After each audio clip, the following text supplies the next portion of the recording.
नमस्कार बच्चों। अब हम इस पाठ को आगे बढ़ाते हैं और आते हैं इसके फोर्थ पॉइंट, जर्मनी और इटली का निर्माण, the making of Germany and Italy. इससे पहले हमने देखा कि यूरोप में किस प्रकार राष्ट्रवाद फैलता जा रहा था। इस पॉइंट का पहला सब टाइटल है 4.1, क्या सेना राष्ट्र का निर्माण कर सकती है? क्या सेना राष्ट्र का निर्माण कर सकती है? Can the army be the architect of a nation?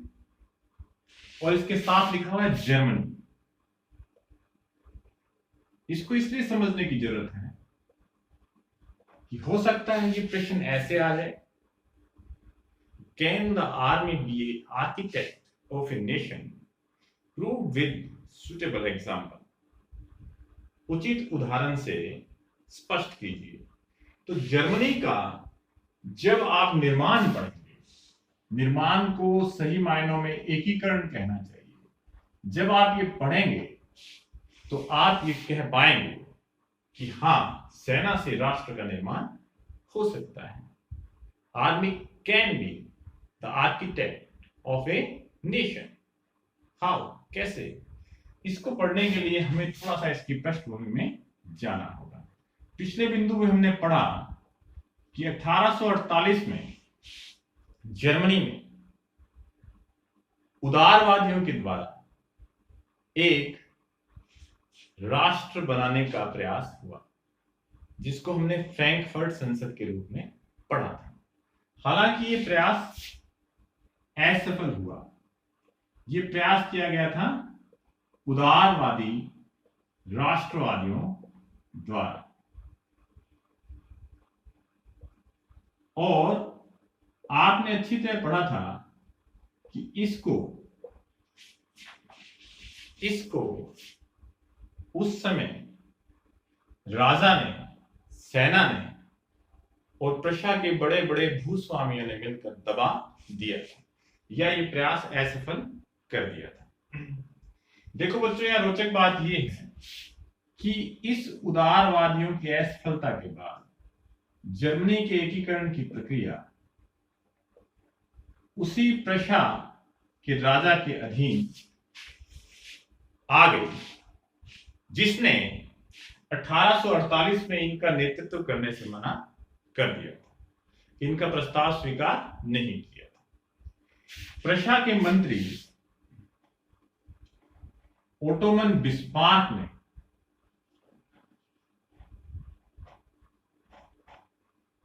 जिन्हें की जर्मनी के एकीकरण का जनक भी कहा जाता है, इस प्रक्रिया को पूर्ण किया। बिस्मार्क की मदद की वहां की सेना ने और वहां के नौकरशाह वर्ग ने। नौकरशाह मतलब ब्यूरोक्रेट्स। यहीं से वो बात सिद्ध होती है कि एक सेना राष्ट्र का निर्माण कर सकती है, क्योंकि जब हम इस प्रोसेस को पढ़ते हैं, जब हम निर्माण की प्रक्रिया देखते हैं, तो ओटोमन बिस्मार्क ने 7 वर्षों में, क्योंकि वो प्रशा का मंत्री था, यानी प्रशा को 3 युद्धों में, 3 युद्ध हुए थे, फ्रांस से, ऑस्ट्रिया से और डेनमार्क से। इन 3 युद्धों में विजय प्राप्त करके यह जर्मनी की एकीकरण की प्रक्रिया पूर्ण की। इसके अलावा कई कूटनीतिक संधियां भी की गई थी, जिसमें नौकरशाह बहुत काम आए थे। युद्ध किए गए जिसमें सेना बहुत काम आई थी। यह प्रक्रिया जनवरी 1871 में पूर्ण हुई। जनवरी 1871 बहुत ठंड का समय था। उस समय वर्साय के शीश महल में बहुत ही सर्दी के वातावरण में एक बैठक हुई बिस्मार्क की और अन्य मंत्रियों की, और उन सब ने मिलकर प्रशा के सम्राट काइजर विलियम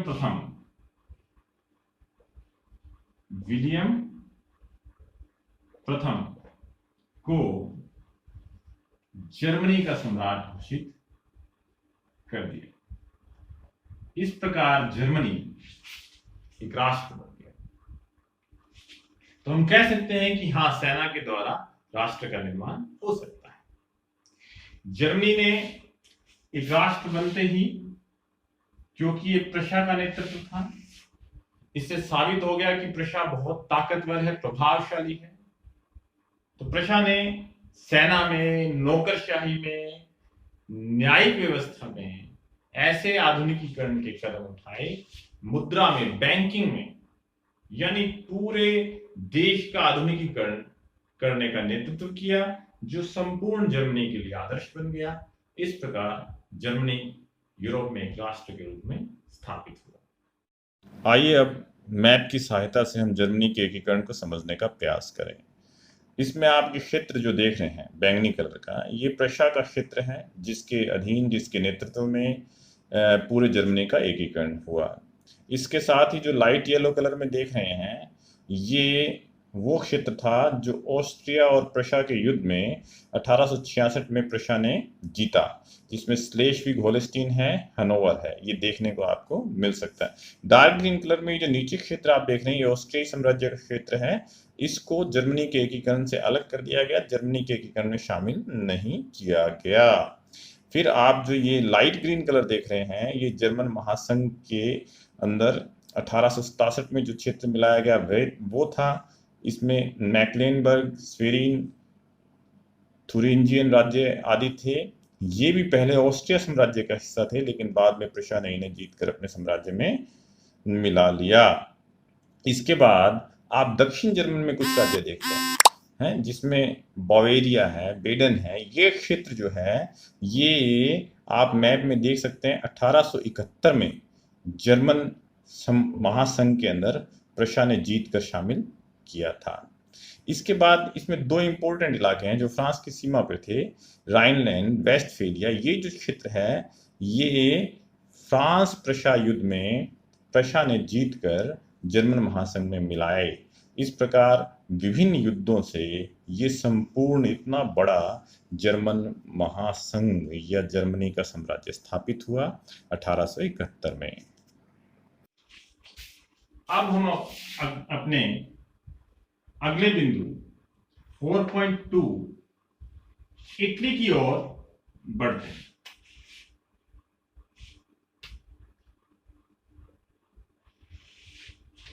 इटली का क्षेत्र भी राजनीतिक विखंडन का शिकार था। लंबे समय से इटली अनेक साम्राज्यों में बिखरा हुआ था। 19वीं शताब्दी के अंदर इटली लगभग 7 राज्यों में विभाजित था, जिसमें से सिर्फ एक सर्डिनिया पीनमार्ट का राज्य ऐसा था जो कि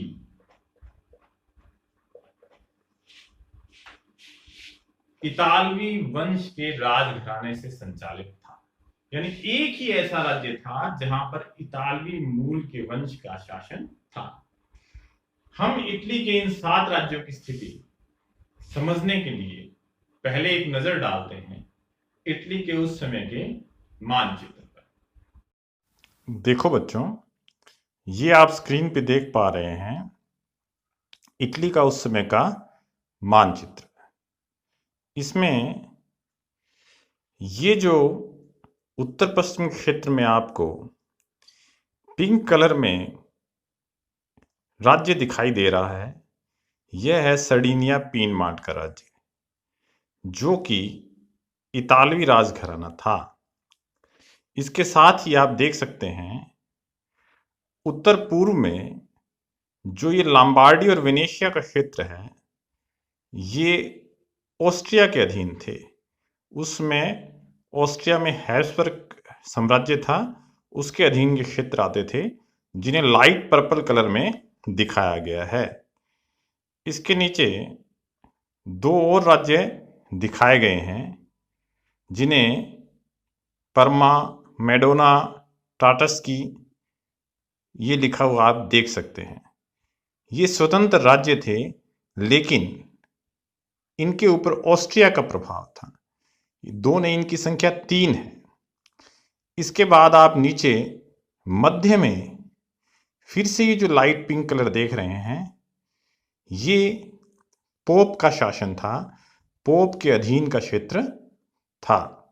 जब और हम दक्षिण की ओर बढ़ते हैं तो ये जो आपको ब्लू और पर्पल कलर का क्षेत्र दिखाई दे रहा है, ये दो सिसिलियों के राज्य थे जो स्पेन के बूर्बो वंश के अधीन थे।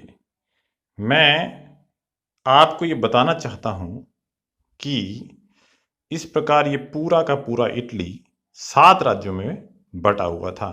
देखिए, first Sardinia Piedmont, second Lombardy Venetia Austria के अधीन, थर्ड, फोर्थ, फिफ्थ स्वतंत्र राज्य, 6 ये पोप का अधीन क्षेत्र, और 7th स्पेन के बूर्बो वंश के अधीन का क्षेत्र। यहीं पर गैरीबाल्डी ने संघर्ष किया था।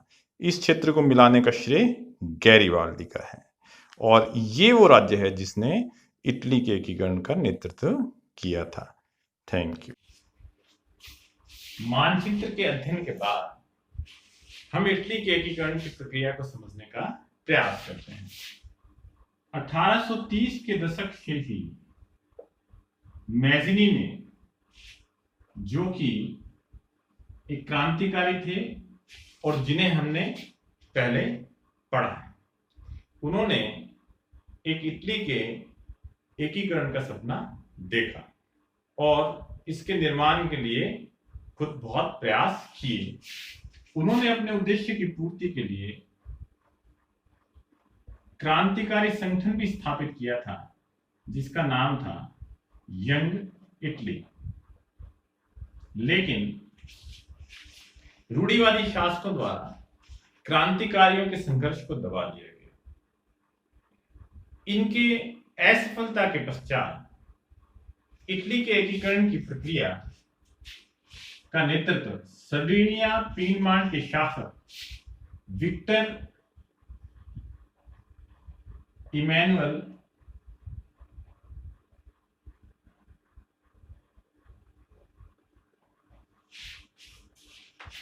के नेतृत्व में आ गई। सर्डिनिया पीनमांट ने एकीकरण की प्रक्रिया को लीड किया, या आप कह सकते हैं जैसे प्रशा ने जर्मनी का एकीकरण किया था, वैसे ही सर्डिनिया पीनमांट ने इटली का एकीकरण किया। इनका मंत्री था काऊर। इसका मंत्री था काऊर, जो अत्यंत चतुर और बेहद कूटनीतिज्ञ था। इनका समर्थन बड़े बड़े जागीरदारों ने भी किया, या आप कह सकते हैं भूस्वामियों ने भी किया, क्योंकि इनका ऐसा मानना था कि एकीकरण की प्रक्रिया से आर्थिक, व्यापार बढ़ेगा। इसलिए इटली के एकीकरण में सर्डिनिया पीनमांट के शासक विक्टर इमैनुअल वित्त मंत्री कावूर का वहां के जमींदारों ने भी समर्थन किया। जैसा कि मैंने कहा कि कावूर बहुत कूटनीतिज्ञ था, इसने फ्रांस से कूटनीतिक संधि कर ली और इटली के राज्यों को मिलाने के लिए ऑस्ट्रिया से युद्ध किया। इसके साथ साथ दक्षिण में 2 सिसिलियों के राज्य को गैरिबाल्डी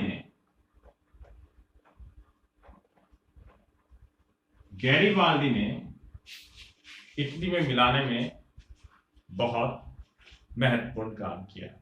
गैरिबाल्डी ने वहां के किसानों को, दक्षिण के जो भी आपने मैप में देखा 2 सिसिलियों के जो राज्य थे, वहां के किसानों को स्पेन के शासक के खिलाफ तैयार किया और इटली एक संपूर्ण राज्य बना। विक्टर इमैनुअल को इटली का सम्राट घोषित कर दिया गया। 4.2 में हमने इटली का एकीकरण पढ़ा, 4.1 में हमने जर्मनी का एकीकरण पढ़ा। ये 2 राष्ट्र यूरोप में जो सिर्फ 1870 के दशक में अस्तित्व में आए, आज यूरोप की एक बड़ी महाशक्ति है। इसीलिए कहा गया है कि यूरोप में धीरे धीरे राष्ट्र राज्यों का उदय होता जा रहा था। कुछ इतिहासकारों का मानना है कि ब्रिटेन राष्ट्रवाद का एक आदर्श है। यहां के राष्ट्रवाद की कहानी जर्मनी और इटली से अलग है। क्यों ऐसा कहा जाता है? क्योंकि ब्रिटेन में राष्ट्रवाद के लिए कोई क्रांति या कोई उथल पुथल नहीं हुई। ये एक लंबी प्रक्रिया के परिणाम के रूप में राष्ट्र बना। 18वीं सदी में जब हम देखते हैं तो ब्रिटेन कोई राष्ट्र नहीं था, बल्कि आयरिश, स्कॉटिश, वेल्स और ब्रिटेन, ये 4 नरजातीय समूह थे जो इंग्लैंड के द्वीप समूह में रहते थे। इनमें सबसे ताकतवर, शक्तिशाली ब्रिटेन था, जिसने स्कॉटलैंड के साथ 1707 में पैक्ट ऑफ यूनियन साइन करके यूनाइटेड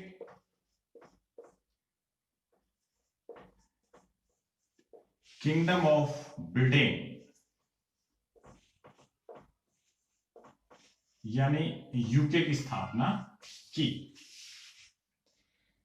लेकिन ध्यान देने वाली बात यह है कि इस यूनियन के बाद योजनाबद्ध तरीके से स्कॉटलैंड की संस्कृति को समाप्त किया गया।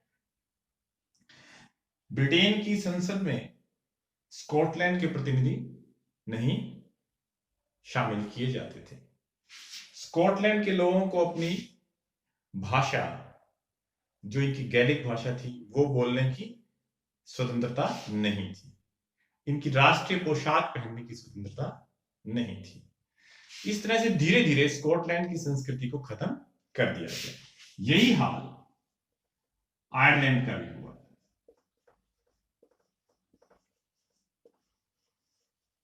आयरलैंड बहुत ज्यादा कैथोलिक और प्रोटेस्टेंट, जो ईसाई धर्म के 2 मुख्य भाग हैं, 2 मुख्य शाखाएं हैं, उनमें बटा हुआ था। इनमें कैथोलिकों की संख्या ज्यादा थी और प्रोटेस्टेंट की संख्या कम थी। ये कम संख्या में थे, लेकिन फिर भी इनको ब्रिटेन ने मदद की और जो बहुसंख्यक कैथोलिक थे उनका दमन किया। उनको दबाने में प्रोटेस्टेंट की मदद की। धीरे धीरे कैथोलिक लोगों ने जो विद्रोह किया उसको ब्रिटेन ने दबा दिया और 1801 में आयरलैंड पे भी कब्जा कर लिया गया और आयरलैंड की संस्कृति भी योजनाबद्ध तरीके से समाप्त कर दी। इस प्रकार ब्रिटेन राष्ट्रवाद की एक लंबी कहानी है। इससे पहले ही इसमें हम ये भी जोड़ेंगे कि इससे पहले ही ब्रिटेन 1688 में ही राजतंत्र से संवैधानिक राजतंत्र बन चुका था, यानी वहां की संसद जो है उसने राजा पर नियंत्रण स्थापित कर लिया था काफी लंबे संघर्ष के पश्चात। तो आप कह सकते हैं कि सबसे पहले ब्रिटेन ने अपने यहां पर राजा पे संसद का नियंत्रण स्थापित किया 1688 में, फिर उन्होंने स्कॉटलैंड पर विजय प्राप्त की 1707 में, फिर उन्होंने आयरलैंड को अपने में मिलाया 1801 में। तो आप देखिए 1688 से 1801 काफी लंबी कहानी है। इसलिए ब्रिटेन जो है बिना किसी क्रांति के, बिना उथल पुथल के धीरे धीरे एक राष्ट्र बन गया।